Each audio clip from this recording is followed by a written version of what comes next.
As a longtime fan of Kirby, dating back to his original outing on the Game Boy, I can say that I've enjoyed most of his adventures over the past years, yet, unlike most Nintendo series, Kirby has remained restricted to a single plane.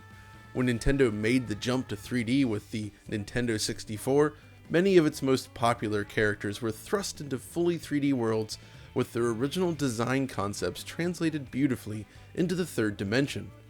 Kirby, however, remained strictly on a side-scrolling path, and as much as I adore side-scrolling games, I couldn't help but wonder what Kirby might look like in full 3D. Now, decades later, we finally have that answer.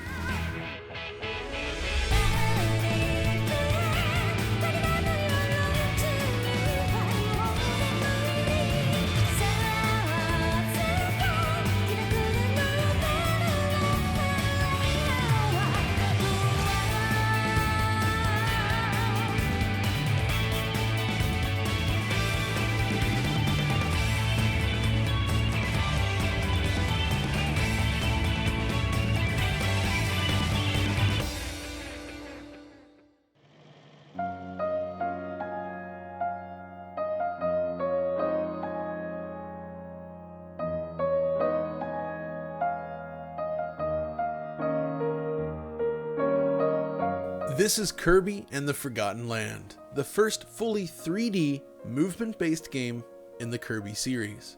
Forgotten Land has players taking control of Kirby across a wide range of stages, while platforming, flying, and copying enemy abilities, much like prior games in the series, but the shift in perspective allows for a shakeup in its level design that is very welcome. It's still an old-school 3D platformer in design, but this new entry brings a lot of fresh ideas to the table that are often delightful, such as the Mouthful objects, which directly influence the mechanics. The themes of this game instantly grabbed me. The series has always featured post-apocalyptic undertones, but Forgotten Land does a lot more through its wonderful blend of upbeat characters and colorful stages contrasted against the backdrop of melancholy. For this video then, I'd like to explore the gameplay implications of Kirby shifting to 3D, and whether or not it works well. We'll also discuss the visuals on display, including what works and what doesn't, while shining a light on performance and image quality. So firstly, the basics of classic Kirby games are simple. Kirby can jump, fly at any point, and also inhale enemies while spitting them back out as projectiles. In the second game, Kirby's Adventure, the series' copy mechanic ability was also added, allowing Kirby to steal enemies' abilities on the fly and use them against them. Main entries are built around these basic concepts, but they are perhaps less basic when translated to 3D. Take Kirby's flight ability for instance. You'd want to keep the levels constrained enough for game flow purposes, but restrict this ability too much and it loses that Kirby essence. Kirby's inhaling ability is also more difficult to manage in 3D. On a 2D plane, you basically engage this action while facing an enemy and it works, but in 3D, you now need to consider all 360 degrees around the player, especially since Kirby can fly. If either of these actions are difficult, it would become quickly frustrating. Nintendo hadn't really addressed issues like this in any comparable N64 games either, usually relying on something like Z targeting or a mechanical shift, like how Mario in Super Mario 64 can now punch his enemies, which is easier than jumping on them in a 3D space. And this is why I was so interested in Forgotten Land, because it's our chance to see if they can make it work. You see, 3D Kirby is something HAL had attempted before. This was discussed in an Iwata Asks session many years ago, but the concept never actually got off the ground. It wasn't until experiments with minigames on 3DS that they actually started to develop the confidence to really go for it like they did here. So, does it work? Well, the answer is pretty simple. Yes, it does work, and the solution is rather elegant. Essentially, they rely heavily on a very subtle auto-correction, at least in regards to Kirby's main action. Gulping foes, for instance, relies on an auto-positioning of sorts that just sort of lightly guides you when pressing the button. Because this action stops you in your tracks, it could have been extremely frustrating if they didn't nail this aspect, but it does actually work, and more importantly, when you fire that projectile, it also auto-tracks. Furthermore, while flight is fully intact here, there are limitations on how long and high you can fly, which is key. It maintains the sense of freedom you expect track to a degree, but is constrained enough to keep you within each section. This must have been a difficult balance to strike, even though while you're playing it, it all seems so obvious. In that sense, I think the controls are perhaps the game's biggest triumph. The simple act of moving Kirby around and engaging with enemies feels fantastic in 3D. It's one of the best controlling games in the series. Another key element here then is the camera system. Most 3D cameras have shifted to relying on the user to adjust angles via the right stick, and this is great in most games. But for a 3D platform game like this, HAL has opted to build a custom camera track system designed to keep the action framed while introducing some cinematic and often interesting angles along the way. On paper, it's similar to Super Mario 3D World, but it's much more robust overall, I'd say. You can nudge the camera left or right with the stick if you like, but generally it's not necessary, and even in 2-player co-op, the game tracks both players with ease. If you run behind a piece of scenery, you'll see a silhouette of your character, but the camera quickly compensates for this as well, so it winds up feeling highly responsive to your needs. Of course, I have more to say about the game's level design, power-up system, and the like, and we'll discuss all that shortly, but for now I want to shift over to discussing the game's presentation and visuals. I was curious to see which engine HAL opted to use in building the game, but I'm still not 100% certain. There's language in the intellectual property notice page which does mention Unity, but the wording isn't clear enough to determine if that's what the game was built on or if it was used for some other aspect. The pre-rendered movie sequences, for instance, could have been made in Unity. We've seen it before. It's difficult to say for sure either way, but there are characteristics of the rendering here that seem extremely similar to prior Nintendo-developed games using an in-house engine. Make no mistake, however, this is not a game pushing technical boundaries, but I do feel the development team has crafted a beautiful overall game here with just a few caveats worth mentioning. I also personally enjoy highlighting games like this that create something beautiful within tight constraints.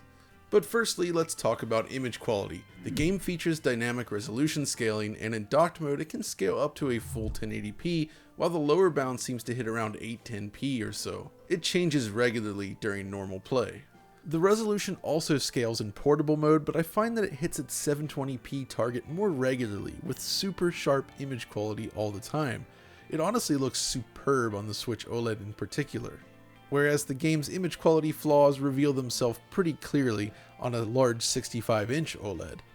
And this is due to one of the issues I have with the game's visuals. Nintendo, or HAL in this case, seem to remain allergic to anti-aliasing. Many of their first-party titles have opted for a raw pixel look, which can look okay if the resolution is high enough and stable, but with dynamic resolution scaling, it honestly produces more aliasing than I'd like. This is moderately offset by the heavy use of distant depth of field. Now, this visual choice may not appeal to everyone, but in this case I think it works really well because A, it cleans up distant aliasing and shimmering, and B, it lends the game an almost tilt-shifted appearance. It is strange though that Nintendo has avoided anti-aliasing so strongly when it was actually one of the first to utilize it at all with the N64, a system which does support and utilize anti-aliasing in nearly every game. Still, despite this, I feel the art team has done a great job here overall. The world is beautifully designed and modeled, and I want to talk about that. So firstly, the game is divided up into individual stages, all based on a theme, a genre staple for sure. But these themes focus primarily around destroyed locations, such as an abandoned mall, which is a true delight to explore by the way, or a series of old subway tunnels, although you also visit things such as an amusement park or the snowy landscape. You select each stage from this beautiful world map that lets you fly around freely while highlighting the range of side stages available as well. It's traditional, but I like it. So with this in mind, let's talk about a few of the details that caught my eye while playing the game, shall we? So within the world itself, HAL has managed to craft some surprisingly large and dense stages to explore. Each stage makes full use of shadow maps, so both dynamic and static objects alike can and do cast shadows. The quality of these shadows is not always stunning, mind you, but it does lend the world some extra depth and it looks great. Compared to Super Mario 3D World, the amount of geometric and texture detail is ramped up significantly. It's a much more visually dense experience. Speaking of shadows, I love how large enemies like this can cast dynamic shadows across the entire playfield, creating a rather dramatic looking sequence in the process. Or what about this sequence with Water Balloon Kirby cleaning up this dirty fountain? Very Mario Sunshine-esque, don't you think? Well, once it's clean, clear water returns, and look at the shadows. You can see a shadow both under and on the surface of the water. A really nice attention to detail, I think. In addition, they appear to be using a form of baked indirect lighting to create the impression of bounce lighting. Note the greenish hue on this building, for instance. It's nothing fancy, mind you, but the pre-calculated lighting in this game is nice indeed, I think. Plus, I'm also just a big fan of this game's color schemes. This flooded factory stage is simply gorgeous with beautiful bright blue water and stunning color gradients across the sky alongside these lovely clouds. What can I say here but nice water? In addition, there's plenty of minor details across the stages, like here running into these fluffy dandelions against flowers or bumping into stones, all cause an appropriate reaction. So there's this sense that the world is rather reactive to Kirby's actions rather than completely static. There's also plenty of physics-based objects in here and tons of destruction. Though of course destructible objects are all tightly flagged by the developers, so you can't just run around destroying everything. How the game looks in motion is honestly one of its greatest strengths. The animation work is simply superb here. Kirby squashes and stretches with a vast array of animations at his disposal. Enemies move and react nicely as well, and even details like the way these cannonballs move through the sky perfectly captures those original Kirby games, but in 3D. When Kirby ingests one of the larger objects then, he also takes on that form, enabling some rather interesting mechanics and more animation. But there is a caveat here that you may have noticed by now. The animation rate is determined by distance to the camera. Nearby objects update at full rate, but as they move away from the camera, the rate of animation is reduced. You can really see it here with the spinning apple. As they walk towards it, note how its rotation becomes smoother as the distance is closed. This can admittedly become rather distracting when larger objects are moving around in the scene, and is a minor blemish on an otherwise beautiful game.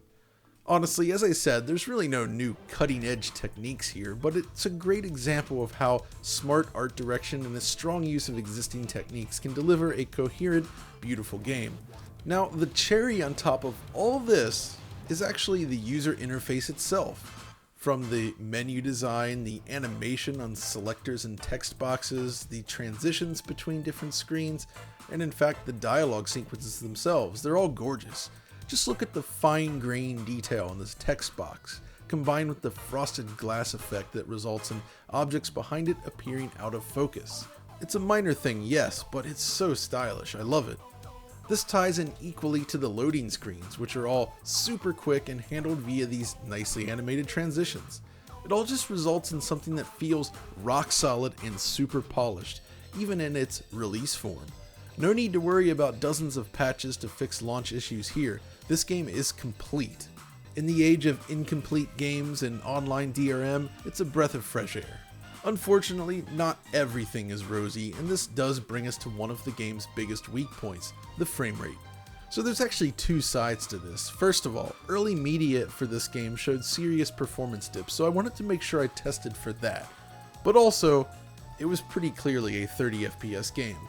Well, if you've made it this far in the video, I think it's pretty obvious that the second part is indeed the case. The game is capped at 30 frames per second, outside of certain menus, weirdly enough. And I'll be honest, when you look at what was achieved in games like Super Mario Odyssey, Bowser's Fury, and Metroid Dread, all running at 60 FPS by the way, it's difficult to not be slightly disappointed by the performance metrics in this game. My best guess is that this relates to the sheer volume of enemies and objects that can appear on screen, combined with the heavier focus on physics and more visually dense environments than those games. This may have proven a little bit too much for the Switch. Mario Odyssey and Bowser's Fury also tended to run at a much lower average resolution than Kirby, so image quality was reduced. So while I'm rather pleased with this game's presentation overall, this is one of the games that suggests that we do indeed need a more powerful Switch at some point, as it really deserves a higher frame rate. On the positive side, however, the major dips I noted in pre-release media have indeed been cleaned up, and Kirby does a fantastic job delivering a stable 30 frames per second. Okay, so dips can occur in select instances, true, but it is relatively uncommon. Any performance dips you may have noticed in the pre-release media have seemingly been cleared up, and it's mostly very stable now. Furthermore, and more importantly in fact, input latency is kept low enough that the game manages to feel extremely responsive. Honestly, I suppose I shouldn't be too surprised by the performance here, given that Star Allies, the previous side-scrolling game released years ago in the Kirby series, also runs at 30 frames per second, despite lacking the scope of Forgotten Land, but again, it is a little disappointing, I have to admit. Another thing I'd like to mention, the audio. So Kirby does actually support surround sound playback, and this is something that deserves a mention when talking about Switch games because, unfortunately, many games on the console actually lack this support entirely, playing back in stereo. So at least I can confirm that it works as expected. Most of the rear channel usage is focused on sound effects, however, with music played in stereo, which is fine, honestly. Speaking of which, the soundtrack definitely deserves a mention as it's absolutely wonderful. Series composer Hirokazu Ando, one of the most consistent musicians in Nintendo's pantheon, returns with a nice mix of upbeat melodies alongside some moody tracks like this.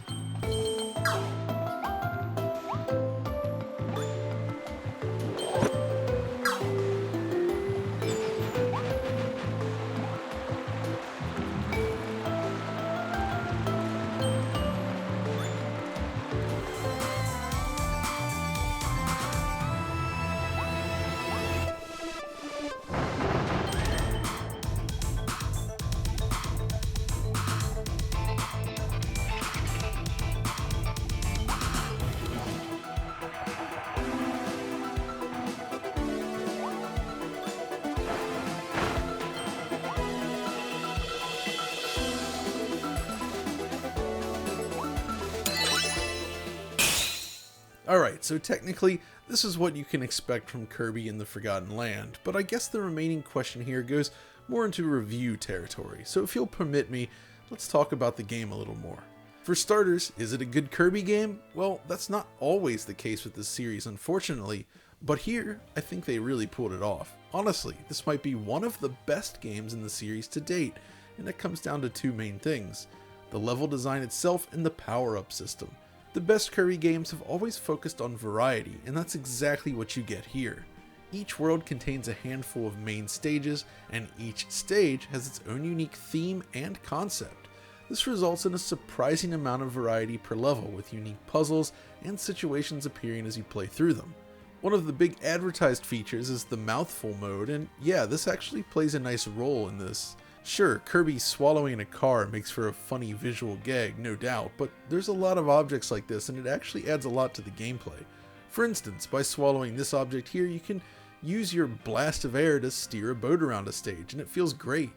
You can also fly, you can swallow a vending machine and fire cans of sodas to take out enemies, you can drink from a pipe, becoming a water balloon while firing H2O, you can swallow up a set of stairs and fall over or use them to get up to new areas. There's even stuff like swallowing a locker and then pulling it off the wall to figure out the answer to a puzzle. I'm not going to spoil them all here, of course, but they're all weird and surprisingly fun. Beyond this, the copy ability also returns, but this time you can actually upgrade these abilities. The sword, for instance, can be upgraded to a much larger sword with a greater reach. This in turn adds some extra replayability to the stages, because fully completing each stage requires you to complete certain tasks within the stage to free more Waddle Dees. And yeah, there's a lot of Waddle Dee in this game.